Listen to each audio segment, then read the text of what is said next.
National updates చూస్తే పాకిస్తాన్ అల్లకల్లోలంగా మారిపోయింది. అల్లర్లతో అట్టుడికిపోతోంది దాయాది పాకిస్తాన్.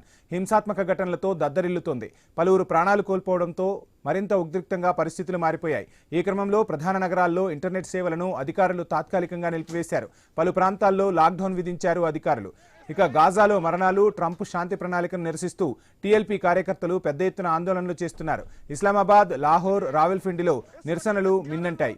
ఇస్లామాబాద్ అయితే రణరంగంగా మారిపోయిన పరిస్థితి. అమెరికా ఎంబసీ ముట్టడికి ఆందోళనకారులు తీవ్రంగా ప్రయత్నించారు. దీంతో ఆందోళనలు హింసాత్మకంగా మారిపోయాయి. ఆందోళనకారులపై పోలీసులు లాఠీ జులిపించారు. ఈ క్రమంలో ఘర్షణలు చోటు చేసుకున్నాయి. ఈ నిరసనల్లో పలువురు టీఎల్పీ కార్యకర్తలు ప్రాణాలు కోల్పోయారు. టీఎల్పీ కార్యకర్తలు ఇస్లామాబాద్ వైపు వీధుల గుండా కవాతు చేస్తున్నారు. లాహోర్లో పరిస్థితి ఇంకా సాధారణ స్థితికి రాలేదు. హింసాత్మక నిరసనల్లో పలువురు మృతి చెందినట్టు తెలుస్తోంది. టీఎల్పీ కార్యకర్తలు పోలీసులపై రాళ్లు రువ్వారు. పరిస్థితిని నియంత్రించడానికి పోలీసులు వాటర్ ఫిరంగులు, హ్యాండ్ గ్రెనేడ్లను ఉపయోగించారు. పంజాబ్ పోలీసులు తమ 11 మంది కార్యకర్తలను హత్య చేసినట్లు ఆ పార్టీ చీఫ్ సాద్ రిజ్వీ ఆరోపించారు. ఘర్షణల సమయంలో 24 మందికి పైగా కార్యకర్తలు గాయపడినట్లు తెలిపారు. వారిని వివిధ ఆసుపత్రులకు తీసుకువెళ్తే వైద్యం చేయడానికి కూడా అక్కడి వైద్యులు నిరాకరించారని తెలిపారు.